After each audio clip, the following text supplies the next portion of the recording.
Alright guys, so my boss just came to me and he asked me for a way to print out all the information about every employee in our company.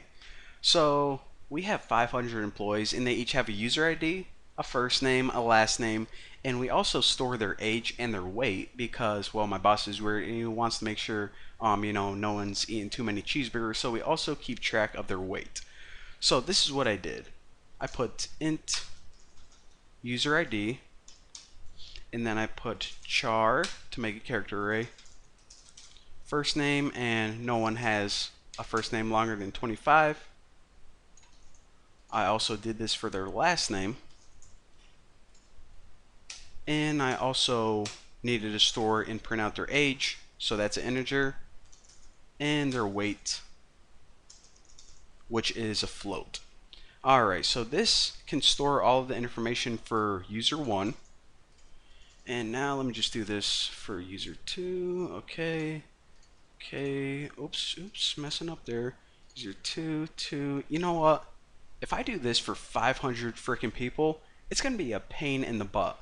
So I'm scratching my head and I'm thinking, wouldn't it be cool if we could just make this template one time, a template that could store the user ID, first name, last name, age, and weight, and we can use it over and over and over again.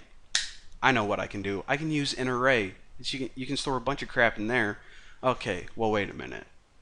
An array can only store a single type of variable. For example, it can only store ints or floats. You can't store an int and a char and a float in the same array. Oh, crap. So we can't use that. Well, ladies and gentlemen, welcome to the wonderful world, kind of a tongue twister, of structures. A structure is a way that you can group a bunch of variable types together and they don't need to be the same type. For example, you can pretty much create a blueprint for a person and store an int, a char, and a float all together. Pretty freaking sweet. So let me show you guys how to do that, and you guys are going to love me after this. Now, I want to mention one thing. Whenever you make a structure, you can just go ahead and make it up here or wherever you want, but 99% of the time programmers like to make their structures in a different file. It just helps organize everything, and it's just, I don't know, common amongst programmers. So they put them in a separate header file, and maybe remember that we made this header file like, I don't know, 20 tutorials ago or something. So open that back up. First of all, cut this because we don't add any of our structure definition in the main file. So now let me show you guys the basic syntax of how to create a structure. Whenever you create a structure, the first thing you write is struct, pretty much tell C, hey, I'm going to be making a structure. The next thing you do is you need to name your structure. And this is just so if you have like a structure to store employee information, and if you have another structure to store, I don't know, student information, maybe teacher information, well, if you have multiple structures, you're going to need to be able to identify them. So we need to name it. So after this, what you do is add two little curly braces and a semicolon. The semicolon just says we're done with the structure. Now in between those curly braces is where we write all of those individual variables. These are called members of the structure. So a structure is pretty much just a group of variables, and those individual variables are called members. Simple enough. So now basically, as I'm going to be showing you guys later on, what we can do is we can create a bunch of users and they can each have an integer, a character for their name, all of this crap, and we just group together a bunch of variables of different types. Pretty freaking sweet. And if you're ever wondering, well, what's this useful for? It's really useful whenever you're working with like users or employees and you want to like display all of their information at once as a table or anything like that. So I'll show you guys how to actually use this structure right now. Now that we made it, might as well use it, right? So of course, since this is in a header file, the first thing we need to do is import this. So, or include it, I should rather say. I'm used to program Python. But anyways, include, and remember, we can just use those double quotes, Bucky's info.h, and what this does is essentially copy this and paste it right in here. It does the same thing even though it's going on behind the scenes.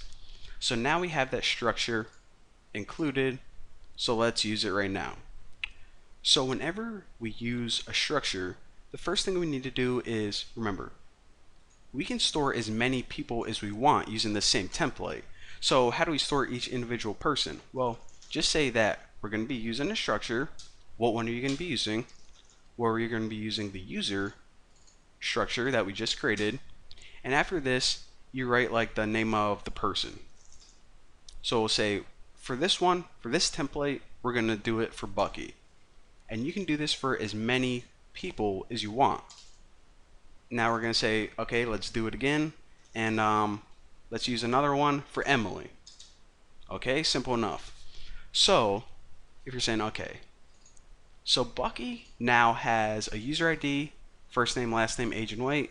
Emily now has a user ID, first name, last name, age, and weight a lot faster than typing out, user ID 1, 2, 3, 4. Saved us a whole bunch of freaking code. But how do we actually set Bucky's weight to something or set Bucky's user ID to something? Well, in order to do that, you do this. Type the name of whatever you named it up here.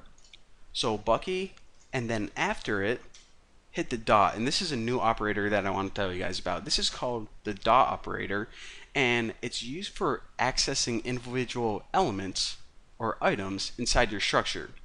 And again, they're called items, or that's what I call them, but technically they're called members. So user ID is a member, first name is a member. So this is how we access each member or variable inside a structure.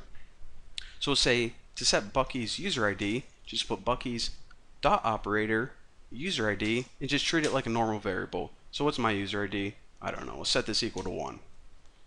So whenever we're setting the user ID of Emily, user ID, of course she doesn't want 1, she wants 2, so on and so forth. Now, after this, again, we don't just need to set it explicitly using the equal signs. We can do cool stuff like puts. We'll just give them a little prompt. We'll allow the user to run this program and like enter their first name or something. I don't know. So enter the first name of user 1. And I want to keep this. Okay, actually that's good. I'll keep this program simple. And of course, whenever we do get,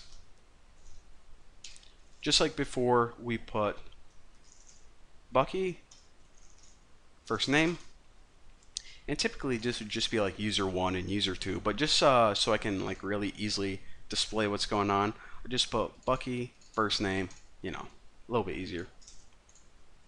Now, of course, we can do this for enter the first name of user 2. Of course, that would be Emily's first name, so whatever name they enter right here gets stored in the first name of Emily and Bucky, tomato, tomato, simple stuff. So I guess now that we know how to access the members of a structure, how to make a structure, might as well just go ahead and print it out, get this tutorial over with so we can move on to something a little cooler actually. So we'll put like okay, user 1, can't type. I'll print out Bucky's ID. User 1 ID is %D, and I don't know, kick that to a new line. Who freaking cares?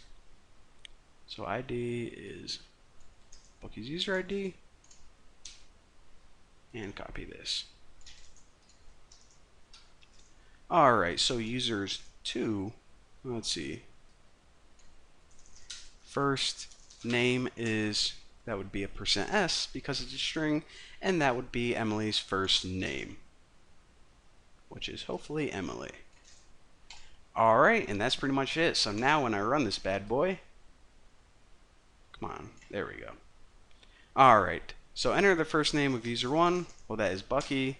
Enter the first name of user 2, that's Emily. Check it out. User 1, which is me, my ID is 1. User 2, Emily, her first name is Emily. Simple stuff.